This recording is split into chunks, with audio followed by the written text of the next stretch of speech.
은혜와 자비로 저희들을 이곳까지 인도해 주신 하나님 감사합니다.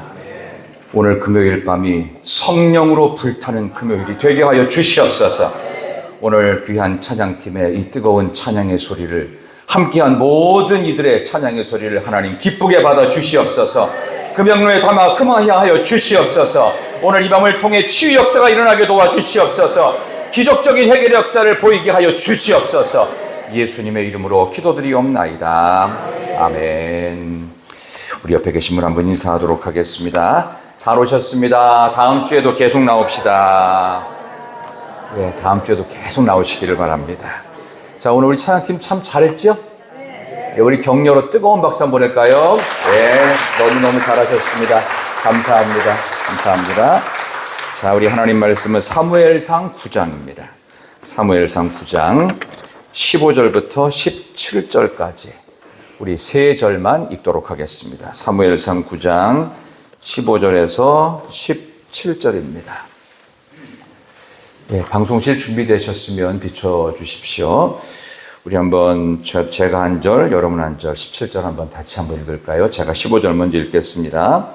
사울이 오기 전날에 여호와께서 사무엘에게 알게 하여 이르시되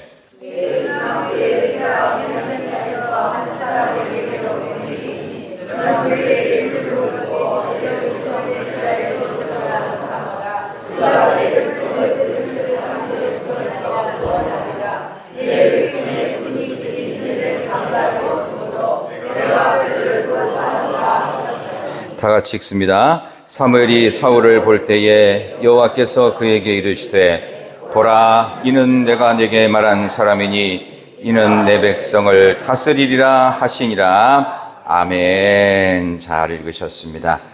하나님이 먼저 준비하시는 기도라는 제목으로 말씀을 증거하겠습니다. 오늘 금요일 심야기도의 시간은 평소에 제가 했던 설교 방식대로 안 하고 설교는 짧게, 기도하는 시간과 찬양하는 시간은 좀 더 길게, 여러분들이 더 많이 오늘 금요 심야에 참여하는 시간이 되시기를 바랍니다. 예, 저는 금요 심야를 할 때마다 몇 가지 목표가 있습니다. 그 첫 번째는 뭐냐? 금요 심야를 통해서 여러분에게 치유가 있을 줄 믿습니다. 믿는 자는 아멘. 두 번째는요, 하나님께서 계속 나오게 하실 때 기도 응답이 어떻게든 될 줄 믿습니다. 그 다음에 세 번째, 교회가 금요 심야로 인하여 더욱더 건강하고 부흥하는 교회가 될 줄 믿습니다. 이후에 되어는 모든 개인적인 가정사라든가 직장 일터도 하나님이 자연적으로 되게 하세요. 왜냐하면 교회가 출발점이기 때문입니다.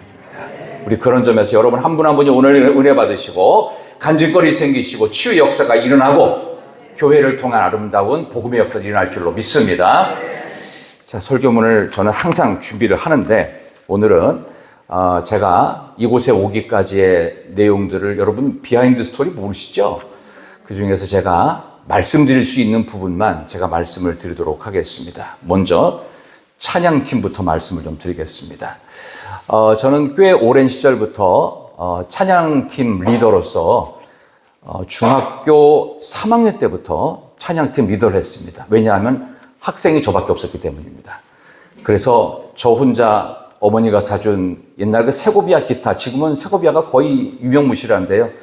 그거를 서울 낙원상가에서 어머니가 피아노와 함께 사오시면서 그걸 뚱땅뚱땅 쳤는데 이 기타도요, 배우지 않으면 못 치겠더라고요. 갖다 놨는데 장식품이지 어떻게 하는지 모르니까 지금은 이제 거의 은퇴가 가까운 저희 이모가 속에서 열불이 나셨는지 이리 와봐. 이렇게 치는 거야. 코드 포지션을 딱 가르쳐 주셨어요. 그렇게 해서 치게 됐던, 찬양 인도하게 됐던 시절이 중학교 3학년 1983년입니다. 그 이후로 저는 단 한 번도 기타를 지금까지 손에서 놓아본 적이 없습니다. 그러니까 기타를 조금은 칠 줄 알겠죠, 그죠? 그래서 웬만하면 코드 포지션 안 보고 저는 악보 안 보고 치는 기타로 거의 지금까지 있어 왔고 그 기타가 지금 제 집에 현재 와 있습니다. 제가 찬양팀을 말씀드린 이유는 뭐냐 하면 저는 서울과 경기도 이 수도권 지역에서만 지금까지 목회를 해왔던 사람입니다. 근데 야, 이 지방이 찬양이 살아있구나. 한 분만 하면 하시고 다른 분들은 그렇든지. 정말이에요. 제가 이 말씀을 드리는 이 정도 규모에 비해서 저는 10배는 뜨거운 줄 믿습니다. 서울 근교에 가면 한 1000명은 돼야 이 정도 열기가 나와요. 왜냐하면 제가 서울에서 많은 교회를 부목사로 다녀봤을 거 아니에요. 그죠? 실제로 목회해보고. 근데 한 1000명쯤 돼야 이 정도 뜨거운 열기가 옵니다. 그리고 평균 출석 인원이 이 정도가 되질 않아요, 실제로. 근데 여긴 되더라고요. 그 비결이 뭘까 생각했더니 한결같이 하나에만 올인했던 목회 철학이 있었다. 그래서 우리 목사님, 존경하는 원로 목사님은 교회밖에 모르시죠. 교회밖에 모르는 DNA가 이걸 만들어 오는 겁니다. 그래서 여러분들이 아버지같이 생각하고 또 믿음의 큰 어른으로 생각하고 이게 굉장히 중요한 겁니다. 뭐 우리끼리의 칭찬이 아니라 저는 지금까지 서울과 경기도 인근에서만 수도권에서만 목회했던 사람으로 제3자 입장에서 아주 냉정하게 평가하는 거예요. 찬양팀이 이렇게 뜨거울 수 있는 것은 바로 그 한 가지만 생각하는 목회 철학에 있었다. 굉장히 중요한 부분이고요. 또 하나는요. 예배 시간에 이렇게 아멘을 참 잘하시더라고요. 그러니까 여러분들이 뭐 경상도 사나이라고 그래가지고 잘하는 게 아니고 순수하다는 거예요. 여러분들 별로 모르시죠? 그죠? 저는 이제 멀리서 왔기 때문에 다 이게 느껴요, 제가. 야, 신기하네. 어떻게 이런 일이 있을 수 있지? 저는 사실 경상도랑 인연이 별로 안 좋은 사람입니다. 제가 예전에, 아주 한 10여 년 전에, 경상도 쪽에 이렇게 지원서를 냈는데 다 안 됐어요. 3군데 다. 될 줄 알았는데 안 되고, 될 줄 알았는데 안 되고, 될 줄 알았는데 안 되고, 경상도 칠 거라 그냥 안 간다. 이렇게 생각을 했는데, 덜커덕 왔는데 약간 반신반의. 경상도 아이가 이거 안 되겠는데. 했는데, 웬걸. 이게 처음부터 찬양의 열기가 굉장히 뜨거웠습니다. 여러분을 처음 뵀을 때가 3월 17일인가 그랬죠. 그때 뒤에서 딱 들어오는데 지금 이제는 말할 수 있다. 이제는 말할 수 있다. 이야, 찬양팀이 너무 잘하는 거예요. 그래서 제가 오늘도 유심히 봤어요. 저는 찬양팀을 오랜 동안 인도해 본 사람으로서 느끼는 거예요. 드럼을 여자분이 치신 것 같은데 맞죠? 예. 그 청년이신가요? 집사님이신가요? 집사님이시구나. 죄송합니다. 청년인 줄 알았어요. 드러머들은 보통 박자 맞추느라고 찬양을 잘 못 불러요. 근데 잘 부르더라고요. 그래서, 이야, 신기하네. 이게 어쩐 일이지? 웬만한 반주 세션들은요, 찬양할 때 따라 부지는 못합니다. 실력도 안 되지만 중요한 건 영성이 안 되는데, 이야, 드러머 영성이 대단하네. 막 그런 생각도 해보게 되었어요. 그러니까 뭔가 잘 될 만한 요소들이 많이 깔려 있어요. 이거를 더 증폭시키면 됩니다. 그러니까 제가 정말 오늘이 처음이자 마지막으로 이런 평가를 내릴 수 있다고 저는 생각합니다. 그래서 또 하나 느낀 점이 있다면요. 여러분들이 굉장히 순종적이다. 그런 생각을 했어요. 여러분들은 뭐 순종 안 한다고 생각하지만 수도권보다 훨씬 잘합니다. 제가 느끼는 것보다 한 10배는 잘해요. 그러니까 어떻게 이런 일이 있을 수가 있지? 있을 수 없는 일인데. 아니, 나중에 한번 수도권에 있는 교회 가서 한 2, 3년만 신앙생활 해보세요. 이 분위기 절대 안 나옵니다. 절대 안 나와요. 제가 거기서 20여 년 이상을 목회했던 사람이기 때문에 압니다. 근데 어떻게 이게 가능할까? 근데 교회가 좋은 교회가 있고요. 조금 이상한 교회가 있습니다. 근데 제가 가는 곳이 다 이상했는지는 모르겠어요. 근데 이상하게 너무나 놀랍게도 하나님께서 이곳을 정말 이름 뜻 그대로 희락교회로 만들어주신 줄 믿습니다. 자, 이 정도만 하고 오늘 말씀으로 들어가겠습니다. 오늘 말씀 보시면 이게 무슨 얘기냐면요. 하나님께서 이스라엘 백성들을 왕정시대로 이끄시는 장면인데 여러분이 잘 아는 이스라엘 첫 번째 왕이 누구죠? 사울입니다. 다윗은 두 번째고요. 사울을 왕으로 이끄시는 그 과정 속에서 벌어진 일이에요. 여러분이 잘 아는 스토리입니다. 자, 사울이라고 하는 사람이 어느 지파냐 하면은 이스라엘의 총 12개 지파 중에서 가장 작은 지파, 베냐민 지파 사람입니다. 가장 큰 지파는 요셉의 아들 중에 하나였던 에브라임 지파는요, 요단강을 중심으로 동쪽과 서쪽에 있을 만큼 굉장히 큰 지파였습니다. 근데 베냐민은 아주 쬐끔해요. 유다 지파 옆에 붙어가지고 베냐민 굉장히 쬐끔한 지파입니다. 근데 이 가장 작은 베냐민 지파에서 이스라엘의 초대 왕이 나옵니다.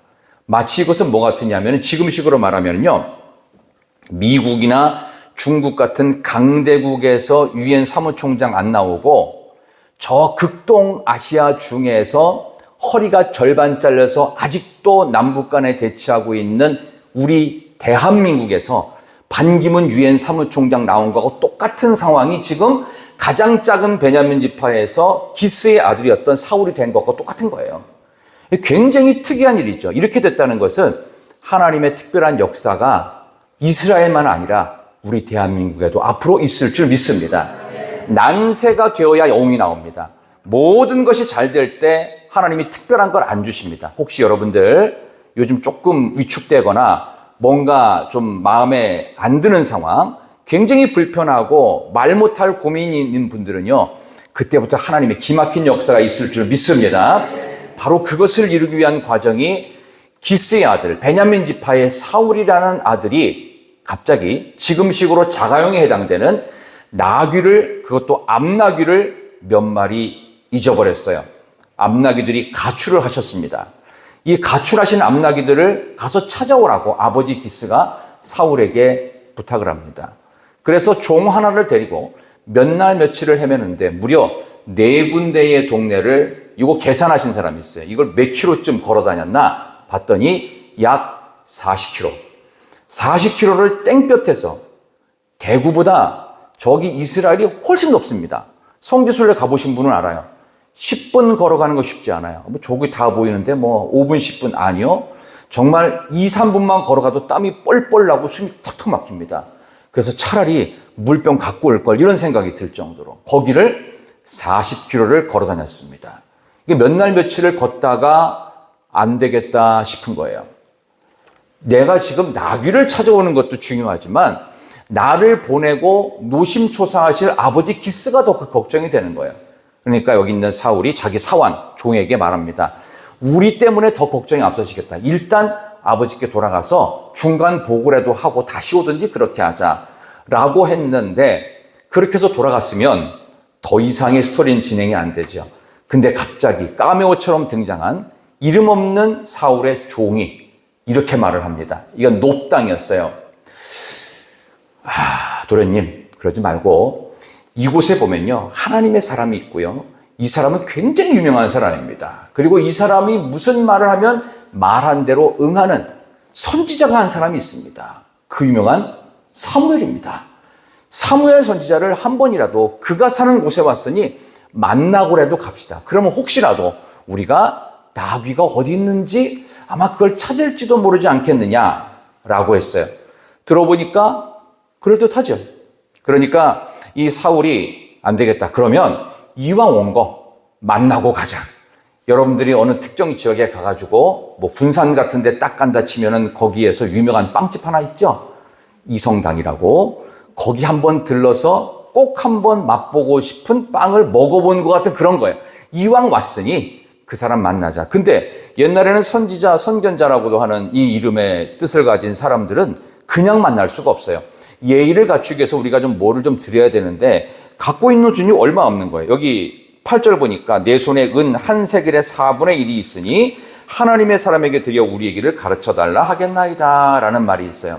여러분 상식적으로요, 옛날에는 선견자라고 하고 지금은 선지자라고 한다는 말이 성경에 나오는데, 선견자는 미리 내다본다는 뜻이고요, 선지자는 뭐냐면 하나님의 스피커를 말합니다. 그러니까 뭐 예레미야 선지자, 사무엘 선지자, 다니엘, 뭐 이런 이사야 선지자, 이런 사람들은요 미리 내다보고 하나님의 말씀을 전달하는 자, 이게 선지자입니다. 그래서 우리의 앞날을 미리 내다보는, 그러니까 이스라엘 사람들은 선지자, 선견자 하면 다 알아듣는 거야. 앞날을 보고 하나님의 뜻을 말하는 자가 있으니 일단 가서 우리 운세라도 쳐보자. 이제 그런 심정으로 만났습니다. 만나러 가는데 하나님께서 정말 만나게 하시려는지 물 기르러 오는 소녀들을 만났습니다. 이 물 기르러 온 소녀들한테 묻지요. 여기 선견자가 어디 계시냐라고 말입니다. 그랬더니 마침, 이것도 어떻게 우연의 일치가 이렇게 많은지, 마침 선견자인 사무엘이 여기 산당에서 제사를 드리는 날이 오늘입니다. 가는 날이 장날이라. 잘 됐어요. 잘 됐어요. 우리 교회도 그 장날 때 바쁘신 분들이 많다고 들었는데 어쨌든 가는 날이 장날이어가지고 드디어 선지자인 사무엘을 만나게 되는 장면, 바로 그때 여러분께 질문을 드립니다. 자, 그러면 사울을 오늘 만나요. 만나는데 하나님이 사무엘에게 너 오늘 어떤 특정한 사람을 만날 것이다 라는 것을 가르쳐 주셨을까요? 안 가르쳐 주셨을까요? 가르쳐 주셨습니다. 그게 지금 오늘 본문이에요. 한번 읽어볼까요? 15절 보겠습니다. 자, 15, 16절 한번 같이 앞에 한번 스크린에 한번 비춰주시고요. 15절과 16절 사울이 오기 전에 시작.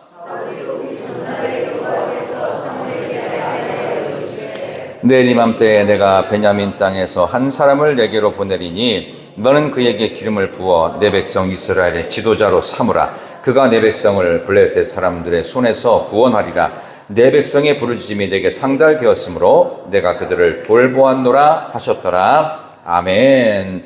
엄청난 이야기를 전날 듣게 됩니다. 무슨 이야기? 한 사람이 오게 될 텐데 그 사람이 장차 이스라엘의 왕으로 삼을 것이고 너는 그에게 기름을 부으라. 왕으로 삼으라. 엄청난 걸 듣는 거예요. 그냥 대충 아무거나 듣는 게 아니에요. 하나님은 선지자에게 어떤 말씀을 주실 때 일상적인 얘기를 안 하십니다. 기가 막힌 얘기, 반드시 해야 되는 얘기, 없어서는 안 되는 얘기, 진실된 얘기와 반드시 해야 되는 이야기들을 하나님이 선지자의 입에 물려주셨어요. 그래서 이 사람이 블레셋 사람의 손에서도 구원하고 백성들의 부르짖음이 내게 상달되었기 때문에 내가 그들을 돌보는 마음으로 왕을 세웠다고 합니다. 이미 답은 나왔는데 다시 한번 질문합니다. 여러분, 모든 과정 속에 누구의 부르짖음이 있어서 사무엘을 사울이 만났을까요? 누구의 부르짖음? 백성들의 기도 속에서. 백성들이 안타까운 마음으로 하나님 앞에 구원자를 바란 거예요. 이방 나라들은 왕들이 있어가지고 외세 침입이 있을 때 왕이 직접 나가서 싸워서 나라를 구하는데 이스라엘 나라는 그게 없는 거예요. 옛날에는 사사가 있었지만 사사가 없어졌어요. 그리고 엘리라고 하는 선지자 겸 제사장은 그 역할을 못하고 홈리 비느하스 아들도 전쟁 나가서 죽고 법궤 빼앗기고 이제 이스라엘 나라가 굉장히 위태로운 지경에 처했을 때 백성들의 부르짖음이 상달했습니다. 그때 하나님께서 가장 약한, 가장 큰 에브라임이 아니라 가장 조그만 베냐민 지파에서 기스라고 하는 유력한 부잣집의 아들인 사울을 왕으로 세우시는 겁니다. 그럴듯합니다. 굉장히 그럴듯해요. 근데 여러분이 아시는 것처럼 사울이 하나님에 대한 마음을 끝까지 가져가나요? 전혀 안 가져갑니다. 언제 바뀌는지 아세요? 감투를 딱 쓴 순간부터 바뀌었어요. 처음에는 다른 사람보다 머리가 하나 더 있을 정도라고 하니까 키는 약 185 이상쯤 되는 남자로서는 딱 봐도 야 멋있다. 같은 남자가 봐도 멋있고 여자가 보면 더 멋있는 그런 남자가 사울이었다고요. 누가 봐도 야 왕감이에요. 왕감, 장군감이에요. 누가 봐도 리더감이에요. 그런 그였는데 그가 왕으로 기름 붓자마자 사무엘을 무시합니다. 사람은 올챙이적 시절을 기억하지 못하는 순간부터 망하는 지름길이 됩니다. 더군다나 하나님께서 이 왕을 세워주셨는데 하나님을 무시하는 왕이 되었다는 것. 그러나 이 전까지는 사울이 좋았다는 것. 우리는 그 전까지의 메시지를 이제 붙잡고 이렇게 기도하면 되겠습니다. 자, 첫 번째 메시지. 여러분, 기도는요, 하나님께서 반드시 준비시키십니다. 두 번째 메시지는요, 하나님이 그래서 준비하신 상황 속에서 우리가 일부러라도 기도하게 만드십니다. 그리고 우리가 기도를 하면 우리의 삶이 복되게 변할 줄 믿습니다. 바로 이러한 과정을 통해서 하나님은 우리에게 기도하고 싶은 갈증을 주세요. 기도할 수밖에 없는 여건을 만들어서 결국 천부의 의지 없어서 손들고 옵니다. 이때까지 하나님이 코라는 뭐라 넣으세요? 혹시 여러분 아직도 하나님 앞에서 꺾지 못한 자존심이나 혹시라도 아직까지도 하나님 앞에서 조금이라도 숨기는 것이 있다면 하나님은 그것을 꺾으시기 위해서 예배 자리에 오게 하시고 때로는 여러분들을 죄송한 표현이지만 망하게도 하시고 실패하게도 하시고 계속 안 되게 하시고 때로는 계속 아프게도 하시고 기도 제목이 응답되지 않기도 하십니다. 왜? 그래야 돌아와요. 안 그러면 안 돌아와요. 그러니까 뭔가 응답이 안 된다, 뭔가 잘 안 된다 그러면은 하나님께 기도하게 하시는 과정이라니까요. 아멘. 그래서 잘 안 될 때가 오히려 하나님의 역사가 강력한 때입니다. 그러다 돌아올 때 하나님께서 이거구나, 이거였구나. 제가 지금 그런 거 아닙니까? 경상도는 안 된다고 생각했어요. 저는 이곳은 저하고 아무 연관도 없고, 근데 알고 보니까 또 저희 장인 장모님이 다 경상도 가시나 하고 모습하였습니다. 그 생각은 아무 생각도 없었어요. 왜 나는 뭐 수도권에서만 있는 사람 여기까지 왜 내려오나, 내가 그런 생각만 했지. 근데 와보니까 괜찮대, 얘. 10배는 좋은 것 같았어요. 여러분들은 아멘이 별로 감동이 없지만 저는 굉장히 감동이 있거든요. 그 정도로 하나님께서 우리를 이끄시는 방식이 특별합니다. 기도하게 하세요. 그리고 기도를 할 수 있도록 과정도 다 만드세요. 이스라엘은 주변 열강의 침입 속에서 막아줄 선지자도 없었고 왕도 없었습니다. 그리고 끊임없는 위협과 고단한 역사 속에서 백성들의 마음이 무너져가고 있었습니다. 그래서 백성들의 부르짖음이 계속됐던 어느 날, 지금 기도하러 나오는 여러분의 기도에 대한 목마름과 갈증과 같은 그런 것들의 분위기를 하나님 만드셨어요. 그리고 실제로 기도하는 오늘 이 밤이 되기를 진심으로 축원합니다. 기도할 수 있도록 모든 역사적 환경을 다 하나님이 깔아 놓으십니다. 우리로 기도하는데요. 자, 사울의 모습과 우리를 한번 비교해 봅시다. 나귀를 찾아 떠난 길이 맞지요. 그렇죠? 분명히 자기의 필요를 쫓아 아버지가, 그리고 자기 집에 자가용 몇 대가 없어진 거예요. 도난당했어요. 근데 얘네들이 가출을 하셨네요. 가출 나간 나귀 새끼들을 이제 찾아와야 되는 책임을 갖고 있습니다.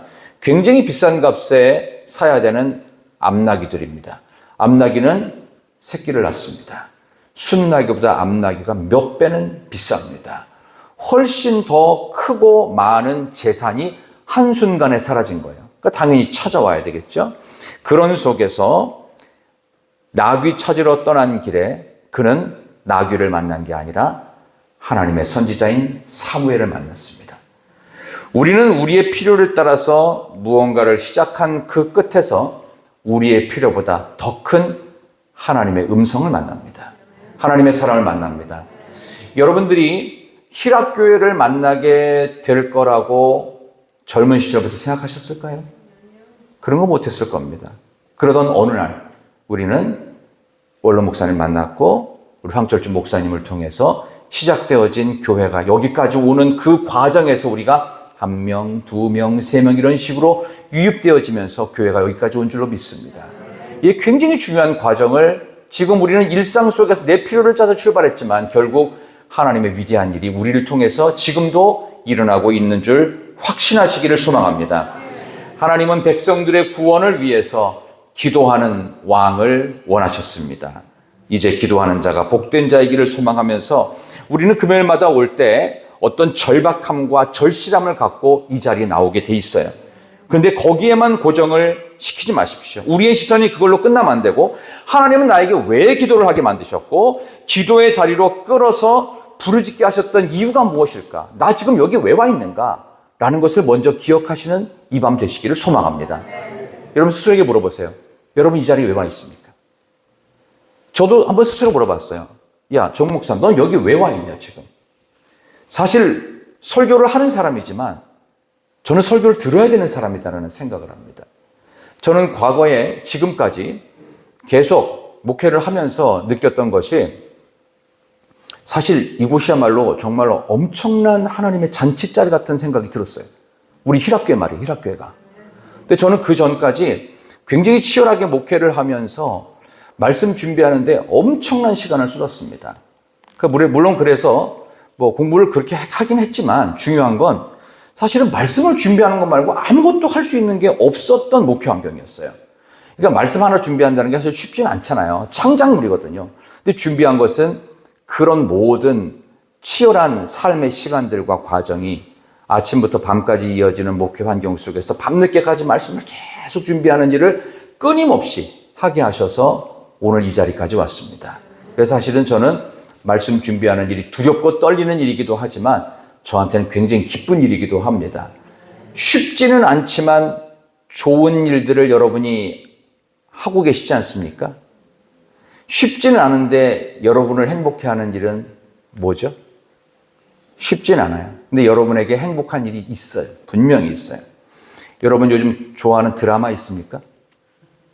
그 드라마 밤늦게 피곤해도 집에 가서 봐요, 안 봐요? 반드시 봅니다. 요즘에는요, 스마트폰으로 누워서 자기 전에 2시간 봐요. 이렇게 손 들고. 나중에 팔이 아파요. 막 이렇게. 왜냐하면 내가 좋으면요, 힘들어도 해요. 그게 체질화가 되도록 하나님은 기도하는 일이 얼마나 큰 방해가 있는지 몰라요. 사탄의 방해가 극심합니다. 그럼에도 불구하고 오늘 이 밤에 여러분이 발걸음으로 이 자리에 온 것은 시간 남아서 온 사람 아무도 없습니다. 최소한 어제부터, 오늘 아침부터 내가 오늘 금요 심야에 가야지 라고 오신 분들이죠. 분명히 그렇습니다. 그래서 뭔가를 이 시간 얻기를 원하는데 하나님은 우리의 일상적인 필요를 놓고 기도했지만 크고 비밀한 일을 내게 보이리라. 너는 내게 부르짖으라. 그리하면 내가 내게 크고 은밀한 일을 내게 보이리라. 약속하신 말씀처럼 하나님께서 그런 사울이 나귀 찾으러 떠났지만 결국 사울은 왕이 되게 하는 사무엘 선지자를 만나서 이스라엘의 위대한 지도자로서 출발하게 만들어주신 줄 믿습니다. 이 여기에 한 가지 빠진 숨겨진 인물이 있었습니다. 그 사람 바로 한나라고 하는 불임의 여인이었어요. 아들 하나가 있었으면 좋겠다고 했어요. 옆에서 분인나가 끊임없이 너는 왜 정실 부인이면서 애가 안 태어나니? 옛날에 자식이 없으면요 하나님께 저주를 받았다라고 생각했어요.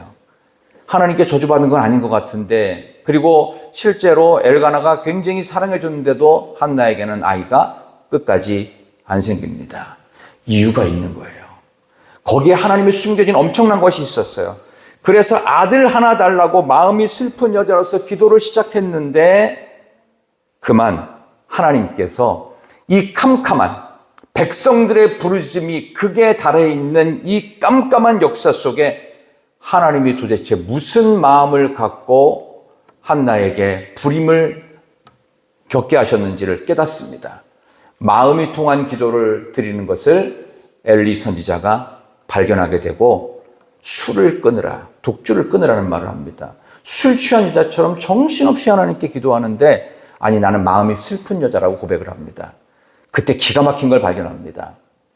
나는 내가 자식 하나 없어서 이렇게 나만 힘들 줄 알았는데 하나님은 지금 온 이스라엘 땅에 하나님의 마음에 드는 한 사람이 없었다는 것을 그가 깨닫게 되고 그녀가 하나님 앞에 고백을 하죠. 뭐라고 고백합니까? 사무엘을 얻기 위해서 하나님, 저만 힘들 줄 알았는데 하나님도 그만큼 힘드셨나요? 하나님도 저만큼 아프셨어요? 하나님 그러면 아들 주세요. 주시면 제가 이 아들 하나님께 드릴게요. 이렇게 나오는 거예요. 그래서 그 아들을 받고 그 아들을 다시 하나님께 드립니다. 이게 사무엘의 시작이에요. 바쳐진 아들을 위해서 다시 아들을 구합니다. 그리고 지난 수요일에 제가 말씀을 전해드렸는데요. 그 이후에 줬던 아들이 뺏겨갔습니다. 그리고 그 다음에 몇 명이 더 생겼죠? 5이 더 생깁니다.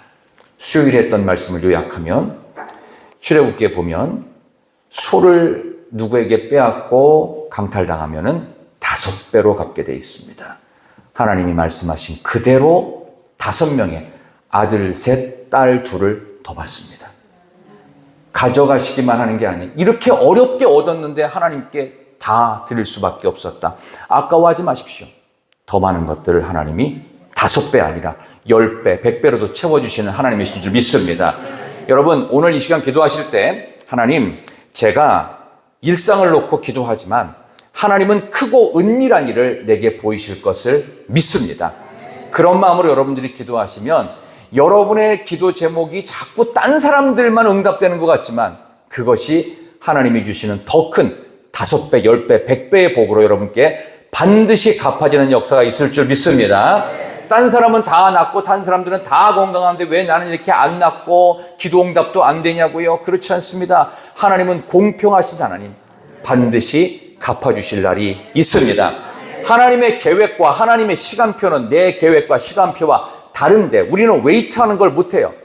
번호표라도 받기를 원하고 진동벨이라도 받기를 원하죠. 왜? 마음이 너무 빨리빨리해요. 근데 하나님은 준비하는데 빨리빨리 하다가 불량품 내지는 대충 주는 분이 아니세요.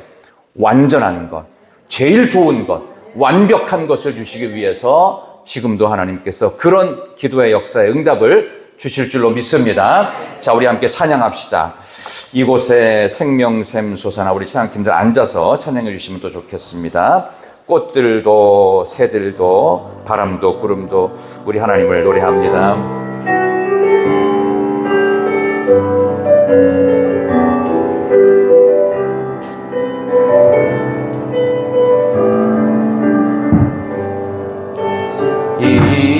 이곳에 생명샘 솟아나 눈물 골짝 지나갈 때에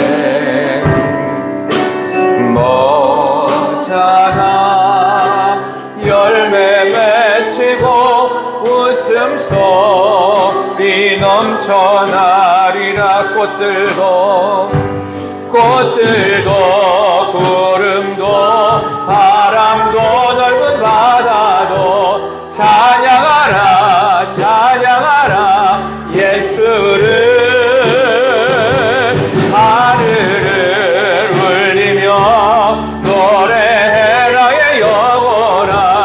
은혜의 주 은혜의 주 은혜의 주. 그날에 하늘이 열리고 모든 이가 보게 되리라. 마침내